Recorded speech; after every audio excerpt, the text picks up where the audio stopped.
दुख भोगते हो तो दुख के संस्कार बनते हैं, फिर आप उसे उस दुख के संस्कार को भुलाने की कोशिश करते हो कि ये भूल जाए, अब ये याद न आए। तो होता क्या है कि उसको हटाने की भावना से जब उसको बार बार हटाने का प्रयास आप करते हो तो क्रोध उत्पन्न होने लगता है आपके भीतर, और क्रोध उत्पन्न होता है, और जब क्रोध उत्पन्न होता है तब आप कुछ गड़बड़ ज़्यादा कर देते हो, उल्टा सीधा किसी के साथ मारपीट कर देते हो, किसी को नुकसान पहुंचा देते हो, किसी को गाली दे देते हो, किसी को अपशब्द कह देते हो। होता है कि नहीं होता है? आप घर में ही हो, आपके अनुकूल कार्य नहीं हुआ तो आप भी क्या करते हो? महिलाएं हैं तो बच्चे को मारने लगती है, बच्चे, सारा क्रोध बच्चों पे निकल जाता है, बच्चों की खूब पिटाई होती है। होती कि नहीं होती है? कोई बात दूसरी होती है और बच्चा उसमें आकर कुछ रोना धोना शुरू किया, कुछ मांग किया, कुछ ऐसा किया तो बच्चे ही पीटे जाते हैं। तो ये क्रोध जो है, ये दुख है। आपके मन में कुछ किसी बात को लेकर के दुख पहुंचा और उसका भागी कौन बनता है? जो बेचारे निर्दोष होते हैं वो बन जाते हैं। तो ये क्लेश है। देखा होगा कभी किसी को क्रोध आया हो और आप बीच में चले जाओ, देखो फिर आप ही पीटे जाते हो। कभी झगड़ा होता हो, आप देखिए बचाने चले जाइए, फिर देखिएगा छुड़ाते छुड़ाते जो जिससे झगड़ा होता है वो तो बेचारा बच जाता है, परंतु आप दो चार थापड़ तो पाई जाते हो, दो चार घुसे लात चप्पल जूते से पाई जाते हो, बचाने वाला पीट जाता है और जिससे लड़ाई होती है वो सेफ हो जाता है, दोनों सही रहते हैं। इधर से भी मार खाता है, उधर से भी मार खा जाता है, दोनों तरफ से बीच में आता है तो पीटा जाता है। कभी कभी तो देखा है लोग इतने क्रोध द्वेषित हो जाते हैं, उद्वेलित हो जाते हैं कि जो बचाने वाला व्यक्ति होता है, जो समझाने वाला व्यक्ति, वही बार बार पीटा जाता है, उसी को लोग मारने लगते हैं। तो ये रोष जो उत्पन्न होता है, आक्रोश इतना खतरनाक होता है कि संस्कार इतने खतरनाक होते हैं दुख भोगने के बाद कि आप उसे परेशान हो जाते हो।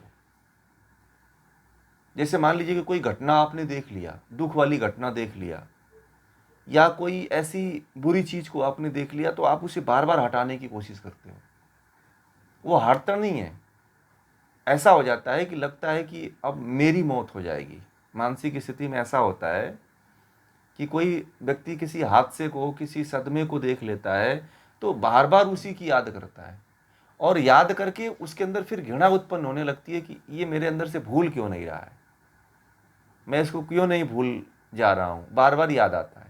कुछ भी काम करता है सुबह से लेकर शाम तक, दिन रात वही याद आता है। इतना आता है उसके अंदर, इतना घर कर जाता है कि वह व्यक्ति अपने आप से क्रोधित हो जाता है, डर हो जाता है, उसको भय हो जाता है, कांपने लगता है, दिल की धड़कनें बढ़ जाती हैं उसकी कि अब क्या करूं। तो क्रोध अवस्था में आ जाता है, चिंता की अवस्था में आ जाता है, तनाव की अवस्था में आ जाता है। आज सबसे बड़ी जो समस्या उभर करके खड़ी हुई है वह है डिप्रेशन, तनाव।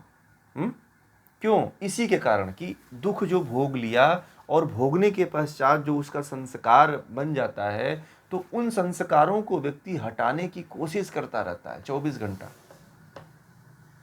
कि मैं क्रोध नहीं करूंगा, मैं चिंता नहीं करूंगा। परिवार उसने पाल लिया तो परिवार पालते पालते उसे कई दुख भोगने पड़ते हैं ना, खर्च है, पढ़ाई लिखाई है, और भी व्यवस्थाओं का उसके ऊपर भार जब पड़ता है तो दुख उसे महसूस होता है। तो उनको याद कर करके भी वो परेशान रहता है, वो डिप्रेशन में जाता है, तनाव में जाता है।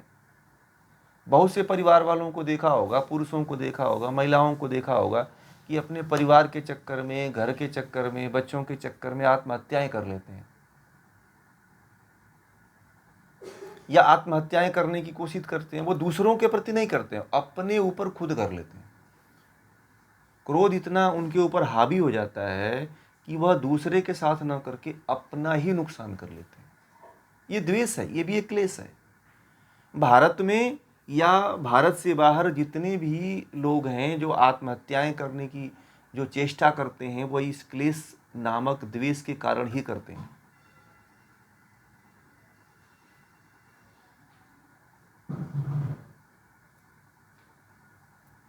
क्योंकि वो व्यक्ति जी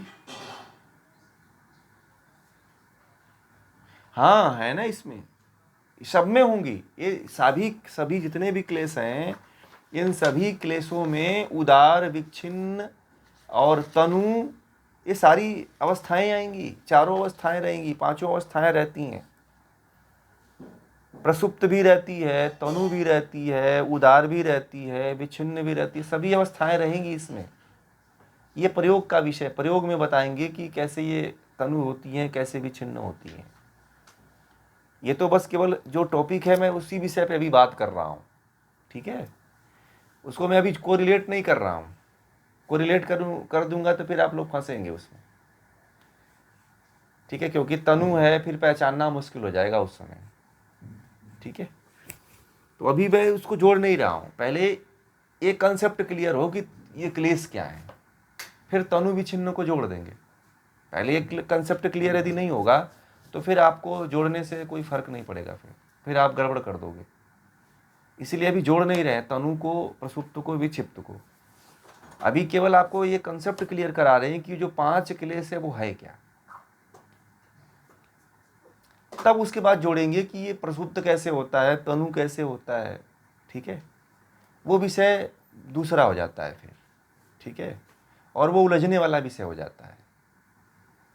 तो फिर क्या होता है कि ये जो 5 क्लेश हैं उनका कंसेप्ट फिर क्लियर नहीं हो पाता है, समझ रहे हैं।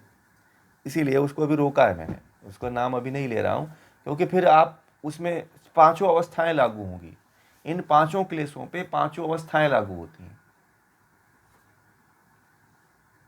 तो फिर आपको इसमें कंफ्यूजन पैदा होने लगेगा। इसीलिए पहले तो आप केवल अभी जो मुख्य इसका विषय है केवल उसी को समझिए। अभी देखिए, विद्वानों ने ऐसा कहा है कि राग और द्वेष का परस्पर संबंध है। पता है आप लोगों को? राग और द्वेष का परस्पर संबंध है, दोनों एक ही सिक्के के पहलू हैं। राग और द्वेष जो हैं दोनों एक ही सिक्के के पहलू हैं। यदि राग रुक जाता है तो द्वेष भी रुक जाता है। ध्यान दीजिए, क्या लिखा बोला मैंने, लिख लीजिएगा। यदि राग रुक जाता है तो द्वेष भी रुक जाता है।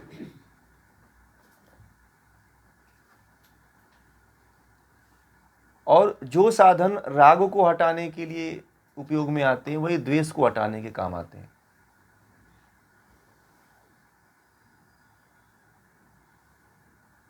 ठीक है, तो राग और द्वेष एक ही सिक्के के पहलू इसीलिए हैं कि दोनों में चेष्टाएं एक ही होती हैं, कार्य एक ही होता है, चेष्टा एक ही होता है। या तो राग कर लो या तो द्वेष कर लो। एक ही समुदाय में एक ही पक्ष की क्रिया होती है, राग और द्वेष में, दोनों में। आप किसी से प्रेम भी करते हो, किसी से लगाव, आसक्ति भी लगाते हो तो वही भाव रखता है, और किसी से द्वेष भी करते हो तो भाव वही होता है।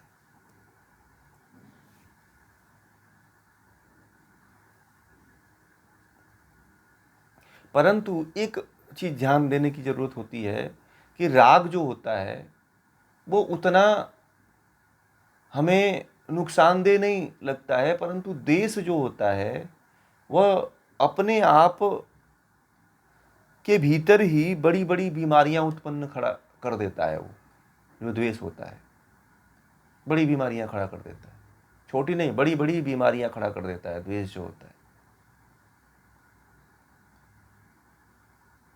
ठीक है, द्वेष जो होता है वो बड़ी बड़ी बीमारियों को ऐसे ला देता है कि आप को लगता है कि मैं जो है सही दिशा में जा रहा हूं,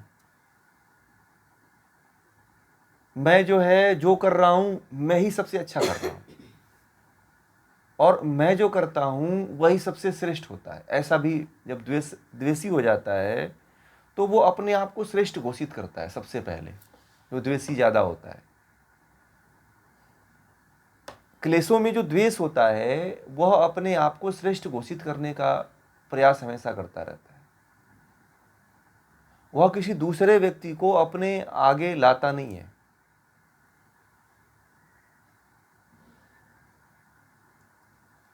द्वेष के साथ अहंकार भी काम करता है। ठीक है, ये बातें ध्यान रखिएगा कि द्वेष केवल अकेले काम नहीं करता है। द्वेष में राग भी होता है, अहंकार भी होता है, ध्यान रखना। और अहंकार केवल अपनी बात करता है। अहंकार अपनी ऊंचाइयों की बात करता है कि मैं ही मैं हूं, दूसरा कोई नहीं है। अहंकार का अस्तित्व ऐसा है।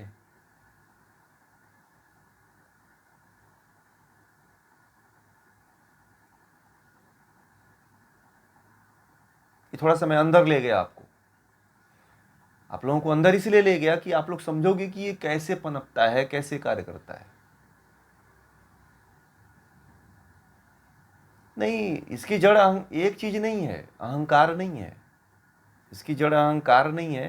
अहंकार बल देता है, साइलेंट, एक तरह से छुपा हुआ साथ देता है, छुप करके साथ देता है। इसको आप देख नहीं पाओगे। और इतना बल देता है कि आपको क्रोध की अवस्था में लाके खड़ा कर देता है, आपको आक्रोशित कर देता है, आपको उद्वेलित कर देता है। उद्वेलित करने का काम अहंकार ही करता है, जो क्रोध के रूप में उत्पन्न होता है। हाँ, बदले की भावना भी वो अहंकार ही है। जो द्वेष होता है वो बदले की भावना अहंकार के कारण उत्पन्न करता है। तो उसके द्वेष में अहंकार साइलेंट रूप से छुपा रहता है। मैं उसकी गहराई में आप लोगों को इसलिए लेके जा रहा हूं कि पकड़ पाओगे तो आप लोग निकल पाओगे इससे।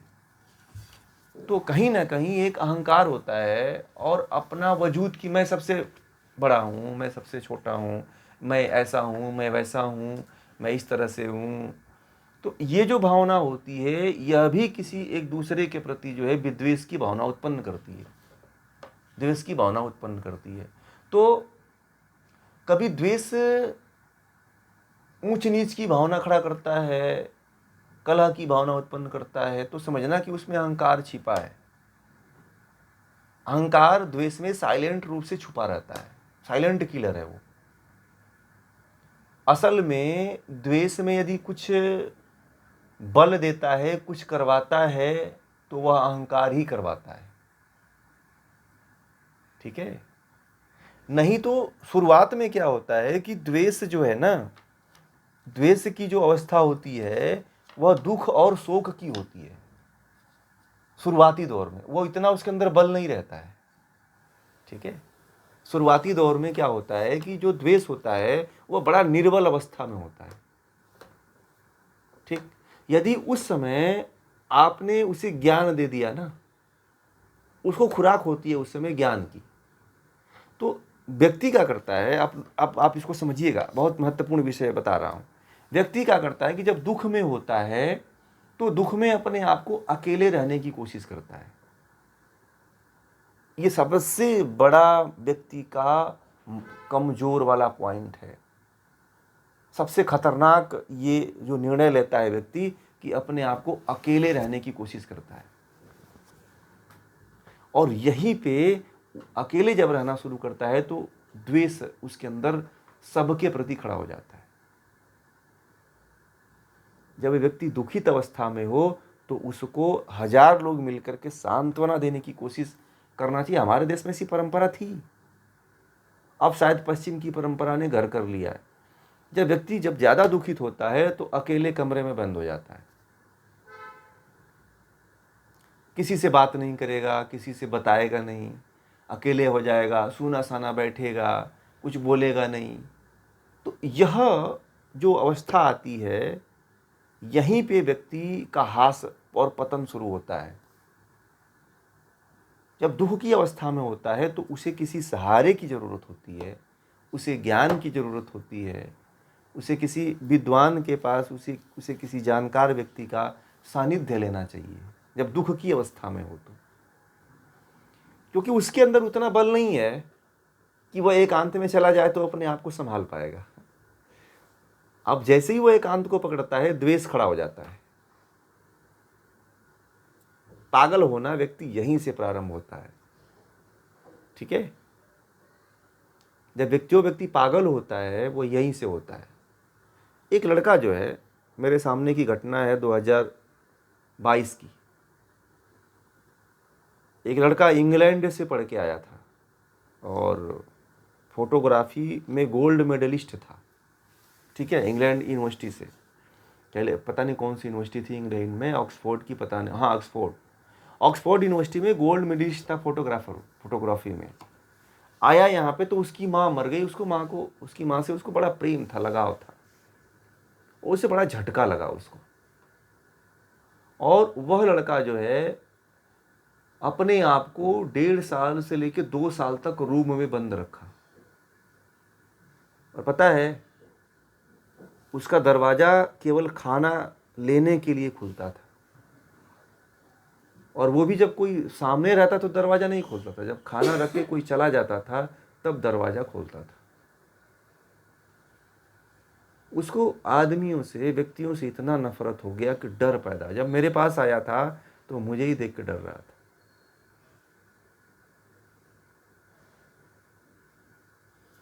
उसकी माँ तो नहीं, उसका बाप लेकर के मेरे पास आया था। उसकी अवस्था इतनी भयंकर हो गई थी। वो बड़े बड़े साइकोलॉजिस्टों के पास भी गया था। इंग्लैंड से उसकी दवा चलती थी, ठीक है, और दवा बहुत ज़्यादा, 4-5 गोलियां खाता था, और सोने के लिए नींद की गोलियां लेता था वो। बड़ी उसके पास समस्याएं थी। हमारे पास हमने कहा कि तुम केवल मेरी बातों को सुनना। मैं पहले ऐसे ही सैटरडे और संडे को क्लासें लिया करता था, लोगों के प्रश्नों से उत्तर से संबंधित, तो उसमें आके बैठता था वो 2 घंटे तक। तो सुनता था, समझता था, तो वो भी प्रश्न कभी कभी करने लग जाता था। तो उसको धीरे धीरे हौसला आया। फिर उसकी हमने काउंसलिंग भी किया, उससे थोड़ा बात भी किया, तो वो धीरे धीरे सही हो गया। और उसकी उम्र जो है 40 से पार हो गई थी, अभी शादी नहीं हुई थी। अभी तो वो शादी उसकी हो गई है किसी तरह से। अब जिसे शादी हुई है वो भी सही अवस्था में नहीं है। अब तो ऐसी स्थिति पैदा होती है, द्वेष यहाँ से खड़ा होता है। समझ में आ गया? तो जब दुख हो, देखिए प्रैक्टिकल बात बता रहा हूं आपको, जब दुख हो तो ज्ञान की शरण लो आप। अविद्या के अंधेरे तले मत अपने आप को रखो आप लोग, नहीं तो मानसिक रोगी आने वाले समय में भारत में सबसे अधिक होने वाले हैं, और मानसिक रोगियों की संख्या बहुत ज़्यादा बढ़ने वाली है। वैज्ञानिकों ने ऐसा भविष्यवाणी किया है कि आने वाले समय में ये डायबिटीज और बीपी और ये कैंसर, ये मोटापा, ये तमाम रोगों की समस्याएं गौण हो जाएंगी, और मानसिक रोगियों की संख्या बहुत ज़्यादा मात्रा में होने वाली है, बहुत लंबे मात्रा में होने वाली है। और मेडिकल के वैज्ञानिकों ने तो ऐसा कहा है कि डॉक्टर नहीं मिलेंगे इसके। भारत में तो डॉक्टर आई नहीं है, ना मात्र के बराबर है, ठीक है, और इसका कोई ट्रीटमेंट नहीं होगा। और इसका ट्रीटमेंट केवल आने वाले समय में देखिएगा, जो योग दर्शन पढ़ेगा ना, जो योग पढ़ेगा वही बच पाएगा, नहीं तो कोई बचने वाला नहीं। क्योंकि हर घर में एक पागल निकलेगा, मानसिक रोगी जरूर निकलेगा, और उसके पीछे पूरा परिवार पागल हो जाएगा। एक जिसके घर में पागल निकल जाए ना तो पूरा परिवार पागल हो जाता है।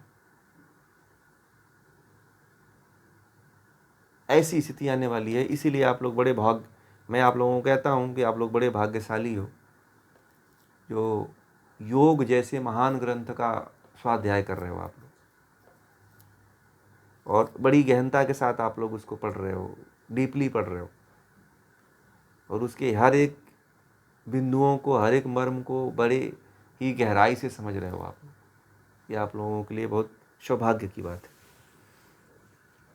तो ऐसा होता है द्वेष का। द्वेष की हर एक पहलू पे समझने की बात है कि द्वेष कहाँ से उत्पन्न होता है।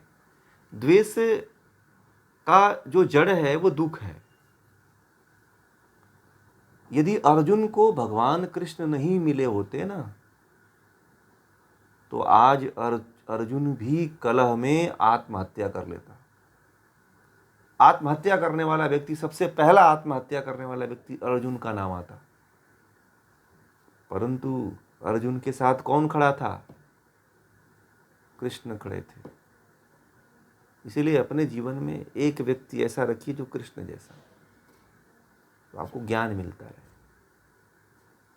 आपकी समस्याओं का जहाँ पे निराकरण हो सके, जहाँ आप अपनी समस्याओं को, अपने दुख को कह सको, सुना सको।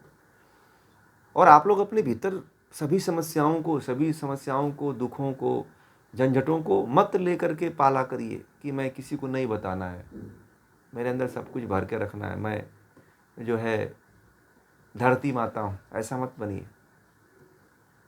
उगल दीजिए, मत रखिए अपने भीतर, विस्फोट हो जाएगा। नहीं क्षमता है, ज्ञानी नहीं है तो क्षमता है, कैसे रोक पाओगे उसको? इसके लिए ज्ञान होना चाहिए, क्योंकि वो एक बहुत बड़ा हथियार है। उसको नष्ट करने के लिए आपके पास उस तरह का ज्ञान होना चाहिए, तो ही आप नष्ट कर पाओगे। इसलिए किसी समस्या को अपने भीतर मत पालो।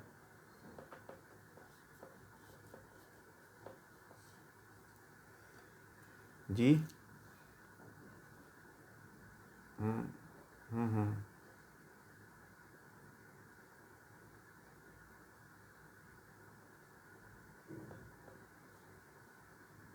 हाँ। बहुत बढ़िया आपने कहा कि यदि व्यक्त हो गए। बहुत अच्छी बात कहा। इनकी बातों को आप लोग नोट कर लीजिएगा।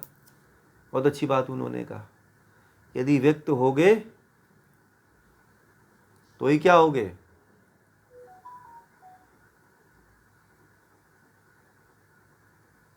मुक्त होंगे। अगर व्यक्त नहीं होंगे तो मुक्त नहीं हो पाएंगे। इसीलिए अंदर कुछ मत दबा के रखिए। बहुत लोग होते हैं ना, बहुत कुछ दबा करके, छिपा करके रखते, कहते हैं कि हमें किसी को बताना ही नहीं। अरे आप हो क्या? अहंकार ने आपको एक बल दे रखा है कि अहंकार की मानते हो। अहंकार इतना आपके लिए स्पेशल हो गया है कि उसके लिए अपने आप को दबा करके रखते हो, पूरे जीवन दबा के रखते हो आप लोग। अहंकार को इतना आप बड़ा व्यक्ति समझते हो कि कोई छोटी सी या कोई अपने अंदर दिल की बात किसी से नहीं कहते हो। आप अहंकार के पूजक हो। जो व्यक्ति ऐसा करता है वो अहंकार का पुजारी है। क्या आप लोग अहंकार के पुजारी हैं? देखिएगा, ऐसे बहुत लोग हैं। इसमें से 80% लोग हैं जो अहंकार के पुजारी हैं, यानी कि अपनी बातों को छिपा कर रखते हैं कि लोग क्या कहेंगे। अरे लोग तो तब भी कहेंगे जब लड़के जो है बाप को गधे पे बैठा दिए। कहानी कहा था ना मैंने, याद है? लोग तो तब भी कहेंगे।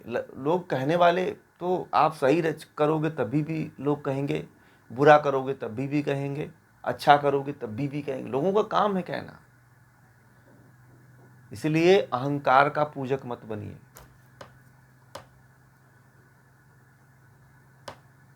लोगों काम है कहना, छोड़ो बेकार की बातें, है ना? ये बेकार की बातें हैं सब। इसलिए अपने मन के भीतर कुछ पाल के मत रखिए। द्वेष खड़ा हो जाता है, और वो जब द्वेष खड़ा हो जाता है तो फिर कोई बचाने वाला नहीं मिलता है। फिर तो हार्ट अटैक की स्थिति आती है और डॉक्टर को भी नहीं पता चलता है कि ये क्यों मरा। वो खाली बस यही कह देता है कि हार्ट अटैक आ गया, मर गया।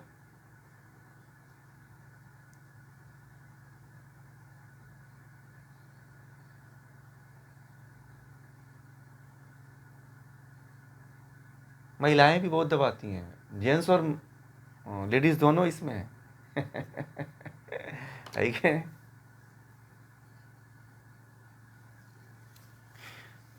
परंतु कुछ नहीं, वो बातें देखिए, महिलाएं कौन सी बातें पेट में नहीं रखती हैं, दूसरे की बातें। अपनी बातें तो ऐसे दबा लेंगी ना कि फिर अपनी बातें तो नहीं खोलती हैं, दूसरे की बातें खोल देती हैं। ठीक है, वो नहीं पछता है, वो बात है। वो अपने स्त्रियां तो ऐसी चीज़ें अपने अंदर दबा के, अपनी समस्याओं को दबा के रखती हैं जो जिसके साथ पूरा जीवन काट लिया उसको भी नहीं पता चलता है। समझ रहे हैं? और मैंने, एक लोग मुझे कह रहे थे कि अपने माँ की डायरी बताए, तो माँ की डायरी, उनकी माँ उनकी डायरी लिखती थी, तो मर गई थी, तो अपने माँ की डायरी के बारे में मुझसे चर्चा की। तो वो कह रहे थे कि मेरी माँ डेली डायरी लिखती थी और कभी हम लोग चेष्टा नहीं किए कि हम लोग कभी पढ़ें। तो उनकी माँ का हार्ट अटैक से मृत्यु हुआ था। तो बड़े लोगों के पास गए थे कि हमारी माँ क्यों मर गई, ऐसा तो था नहीं, माँ तो हमारे साथ बहुत अच्छी रहती थी, ऐसा था वैसा था। तो हमसे भी एक बार चर्चा करें, मैंने कहा कि आपकी माँ कुछ आप लोगों के लिए छोड़ के कहीं? बोले कि लिखती थी माँ, एक डायरी लिखती थी। मैंने कहा डायरी लेकर के आइएगा। बहुत अच्छा आपने बता दिया। तो डायरी में उन्होंने, मैंने कहा कि कुछ निकालो, तो लास्ट के 20 से 25 दिन पहले की घटना को उन्होंने व्यक्त किया था उस डायरी में, जो उनके अंदर बहुत एक बड़ी पीड़ा थी, जो उसको उन्होंने व्यक्त किया था। और इस बात को उनको उसके घर में किसी को नहीं पता था, और सब लोगों को लगता था कि ये तो सब ऐसा अच्छा था, तो हम लोगों ने तो कभी ऐसा फील ही नहीं किया, और ना ही हमें कभी इसके बारे में जिक्र हुआ, ना ही मुझे कोई बताया इसके बारे में। तो मैंने कहा कि, और उन्होंने ये भी लिखा है कि कभी, मतलब मुझसे सब पूछते थे, सब सॉल्यूशन लेते थे, परंतु मेरे बारे में कोई नहीं पूछता था। ठीक है, यदि कोई पूछता तो मैं शायद उसको बता देती अपनी समस्या, परंतु कोई पूछने वाला नहीं रहा मेरे लिए। सब मुझसे, मेरा कोई नहीं पूछता था, सब अपने बारे में मुझसे पूछते थे, और मैं सबका सॉल्यूशन देते रह गई। मेरी सॉल्यूशन के बारे में कोई नहीं पूछा। एक शब्द भी कोई पूछ लेता तो आज मैं इस डायरी में नहीं व्यक्त करती।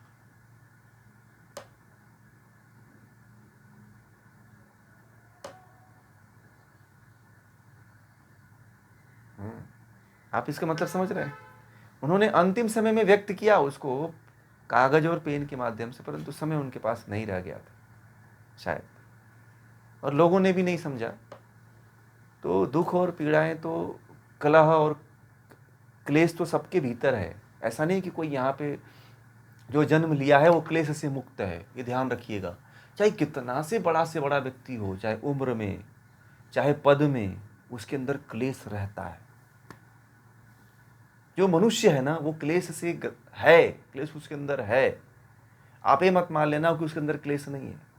चाहे ज्ञानी हो, चाहे उम्र दराज हो, चाहे कम उम्र का हो, चाहे स्त्री हो, चाहे पुरुष हो, कोई भी स्तर का, कोई भी अवस्था का व्यक्ति हो, उसके अंदर क्लेश रहता है।